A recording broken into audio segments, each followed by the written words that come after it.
Hey guys, welcome to another cast by VitaLetum, another game of mine that I actually played on a custom game, the Peep mode in custom games, the 1v1 special with that you can do where you can just get a whole bunch of people together and just play 1v1s over and over and over again. And this was actually one of the games that I played, and it's actually quite a good game. This is me versus LaX in this TvP, and it was I wouldn't say it's the best game ever, but it's one of the better games that I've played. So I hope you guys enjoy. Starting out, I'm just going to build my supply depot at my ramp. I don't know, I'm really a fan of putting that first supply depot up there, regardless of what race I'm playing against. And the main reason for that is, no, I'm not going to wall off with my barracks like most people would suspect, but I am going to have that there for an eventual wall off. So let's say I'm playing against another Terran, I don't have to deal with those Hellions if they decide to open up some mech and go into Hellion Banshee for a little while, because those run-bys can really be quite devastating. So I like having that supply depot wall eventually. And even against Protoss, if they decide to do, like, let's say, a Void Ray all-in, I don't want those Zealots to get in. I want those Muckers to be there with the supply depots blocking the Zealots from coming in. So that's the main reason why I do eventually wall off against almost any race, but not necessarily by using the barracks. So going around now and scouting around, I'm just going to see his gateway going up. I'm probably just going to see his assimilator, and everything's pretty standard. I mean, this is what a Protoss does every game, and they can go into 2 gateway pressure, 3 gate, 4 gate, 2 gate robo, 3 gate robo, 1 gate expand. They can do whatever they want. I mean, this isn't enough information to really tell what they're doing, but at least you know that they're not going to be attacking you like with a cannon rush or a 2-gate proxy or a 1-gate cannon rush anytime soon. So you have at least a couple more minutes before you have to prepare for any type of all-in or start scouting again. So that's some nice information to get, as always. And I do like poking the pylon because it can be annoying. You hear that sound. Your units are under attack, and it can really annoy a player and really throw them off kilter.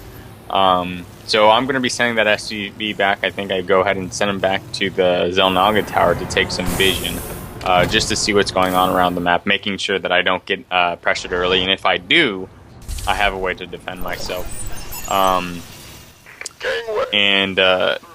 It looks like the production tab isn't working in this thing. I don't understand why. It doesn't make sense to me. But I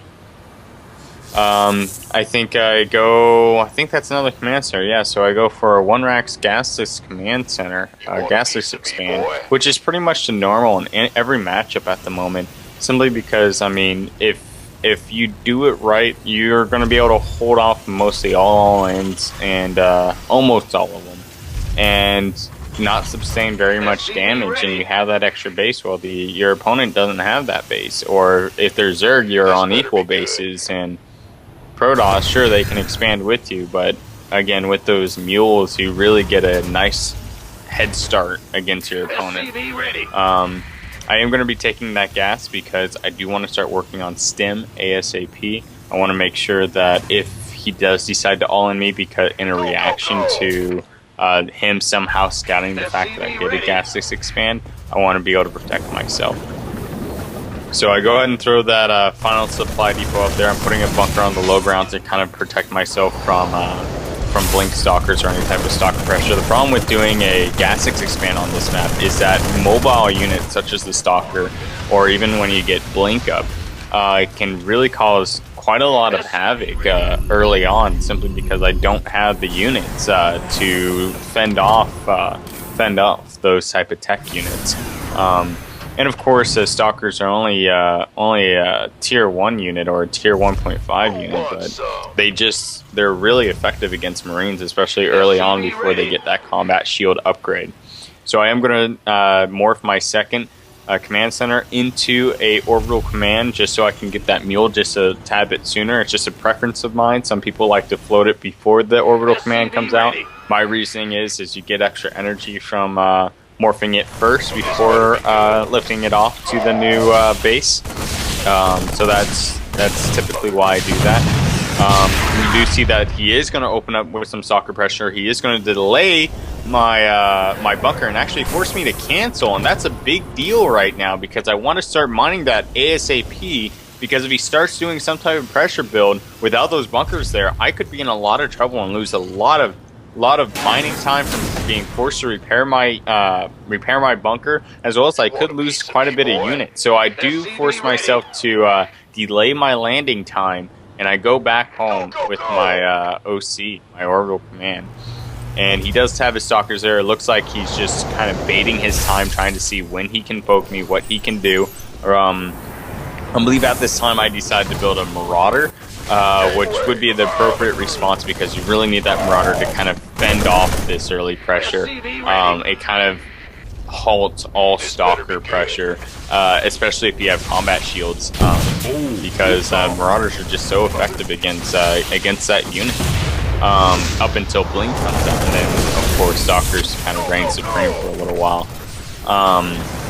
I am landing down those mules, trying to keep that energy down. I am starting to pressure those stalkers a little bit. He is still doing quite a bit of damage. He can walk over there and pick off those mules. That would be a big deal because those mules just give me so much extra economy.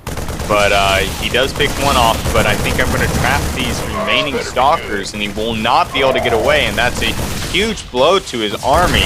That does make it so I could have a window of opportunity to attack and do a lot of damage to him from losing these early units, but I think it was pretty cost efficient for him for picking off that mule, especially when it had just been landed, as well as the fact that I don't have that many units at the moment. My minerals were stacking up pretty high, and I am going to take that fast third because of it, because I wasn't able to deal with the pressure appropriately.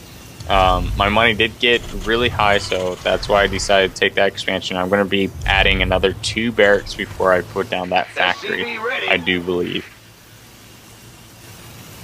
And yep, there goes the other 2 barracks, and I'm going to go ahead and put up another barracks and go from there.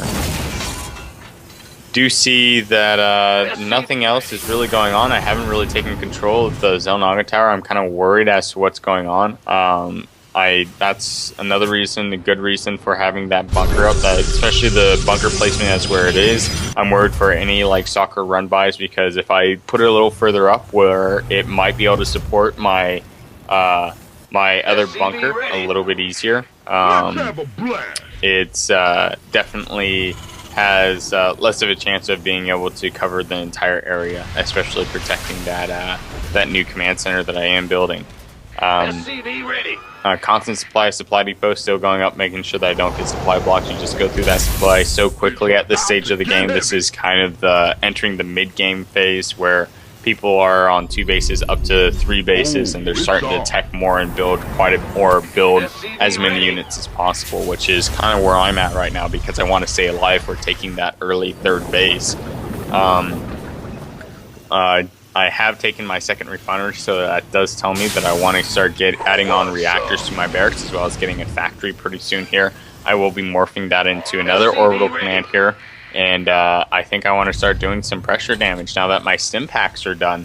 And stim packs, as you may know, it just completely makes your bio units a lot more effective. And that's usually key for you to be able to start roaming around the map, especially at this stage in the game. Of course, yes, if they did decide to rush for a Colossus, this can be a little risky, but that's a risk I'm willing to take. For the fact of getting a chance to maybe scare him from taking his 3rd while I take my third base.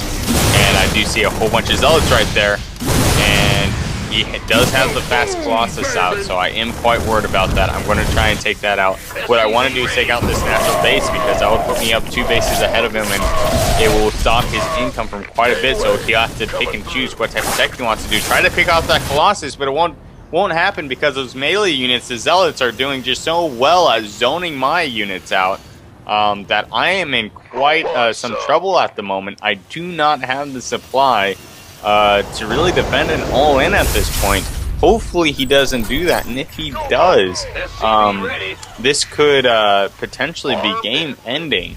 I do have the Zelnaga tower. I do want to make sure that I continue to keep that, because that will tell me when an attack is going on, and I can prepare to take all my SCVs off the mineral line if needed for that extra buffer of units. Because what's so nice about taking those SCVs off the line every now and then, especially against a heavy zealot composition, is melee unit, or the SCV isn't a very good melee unit, but at least acts as a small buffer for my Marines and Marauders to do the extra damage they need before they have to start facing those Zealots head to head. I did pull off some SCVs off the line because I did see them start moving across the map, and now I'm just really trying to tech up to those medevacs and start my upgrades as soon as possible. Because without those medevacs, my units aren't going to be as effective as they could be right now, especially with those Colossus out. You want to get those medevacs out. You want to get those Vikings out, because just one or two volleys from those Colossus just are so devastating to the Terran arsenal that it's ridiculous. It really is. So the fact that you pretty much have to have Vikings, you don't have Vikings, you have a very slim chance of making it.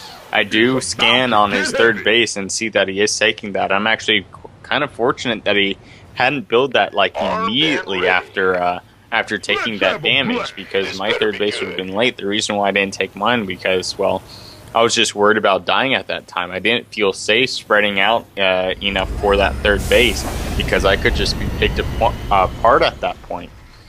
Right now, I'm just starting to work on my +1/+1 upgrades, and switching that star part onto that reactor so I can start making double Vikings or double medevacs. And I do start a second starport simply because I delayed that tech for so long, which by now you would normally see like 2 to 4 medevacs, as well as with the first 2 Vikings coming out, or even up to 8 Vikings by now.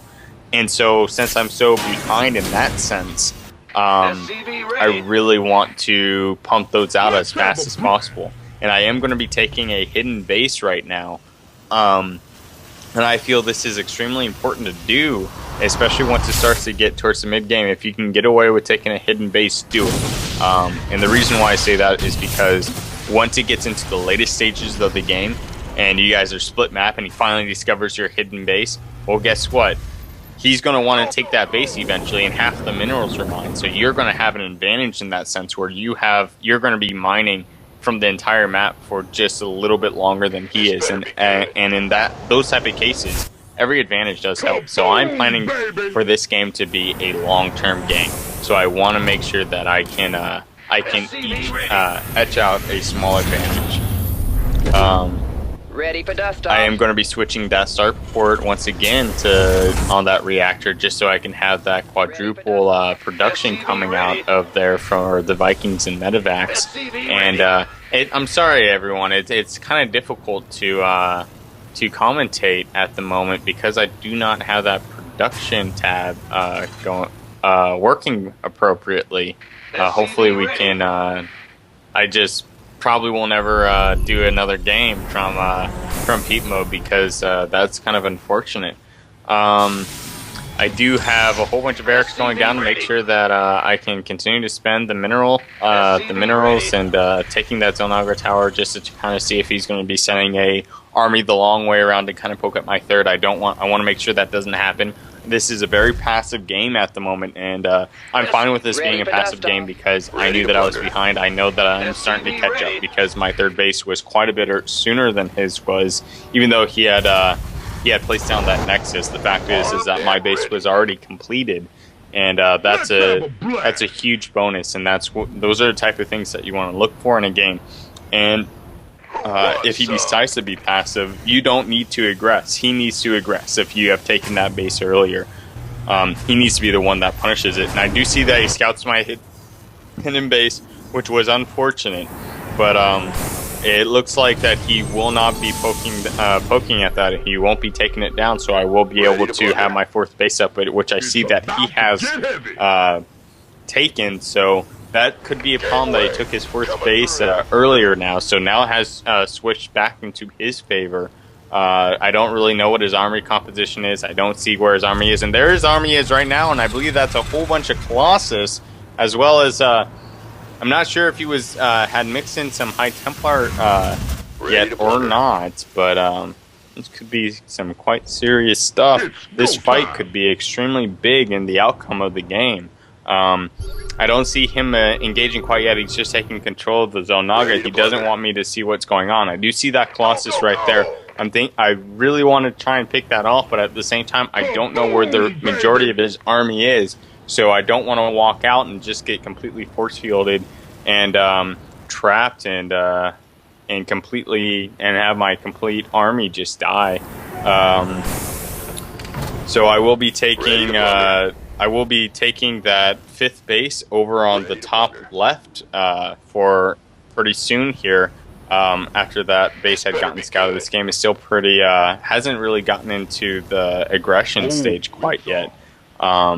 And the reason being for that is, once again, I just felt extremely behind after that moment, and I would just want to be extremely safe. And I'm just working on upgrades, getting my my weapons upgrades down. And there's his army. I see it. I see that he does have Templar. I see that he does have Colossus, and that's the type of army that you want to be scared of. And I don't have any ghosts yet, but I am max, so I want to start aggressing right now. And the reason why you want to start aggressing around the time that you're max is because if you guys are max at the same time, the problem with the Protoss army is that if they start stacking up money, they can build these warp gates, and warp gates is like an extra production cycle that can instantly warp in that Terran doesn't have. You have to wait for the whole production cycle to go through before you get that unit. While it's the reverse for Protoss, they have the production cycle go through, then they place the units down. So it's a pre-production cycle pretty much for them. And so if they have a whole bunch of gateways, you're just not going to keep up in there. So you have to engage as soon as you're max. You don't want the Protoss army to get to that point. Here I go, splitting my army away from the storms, not doing the best job, but doing a well enough job to at least have a decent trade here. Colossus, all of them going down. I think I had overproduced on Vikings. I just want to be sure that I didn't go double robotics. This game, I really needed to scout more, and that seems to be a reoccurring problem by myself. And right now, I can't really see what's going on, but my computer's kind of slowing down on me. It looks like that I had a pretty good trade. I do have to back out now because of that warp gate technology. It's going to have a huge warp in. I'm stemming my units back home. I'm going to try and defend. I'm starting to have units starting to turn out some more. I do see that my fourth base that's in production at the moment is being attacked by that Colossus. Hopefully it doesn't die before the time that I can get there, because I want to continue that. I want to make sure that I'm up on bases on this Protoss army. I'm going to be sending these SUVs over to do a transfer, but no, I was not able to save that command center, and I'm going to be losing quite a bit of these Vikings, which is important because you don't want to have to remake those type of units. You want to be building a ground army. You don't want to have to make the Vikings and the medevacs. So I do have quite a bit of barracks. I don't think I have enough at this stage of the game, but then again, I don't have the bases that I should have by this stage either. I will be working finally on plus 3 armor, which I already have plus 3 weapons attack. I am getting to quite a bit of medevacs now. I really need to think about getting those ghosts in my army, and I'm surprised I haven't done that quite yet. That seems to be another problem that I think a lot of Terrans have against Protoss, is they either get ghosts in the Ghost Academy too soon, or they get it way too late. And in this case, I'm a little late on that, especially because the Templar tech is out for my opponent. Armed and ready. Ready for dust off. With that little scan, that was there to not only see if there was an observer there or some type of unit, but also to see where his army. And it looks like his army is going to do a flank on me. And now this kind of depends on how I can dodge storms and how well I can kite his army. And it looks like he's going to go for the retreat, and I'm going to try and stim forward and pick off a couple of his units. And I see quite a bit there, and I will be picking off quite a bit. However, I need to make sure that if he does turn around, I'm ready for it. because my units are not in the best of health at the moment because I Ready did for work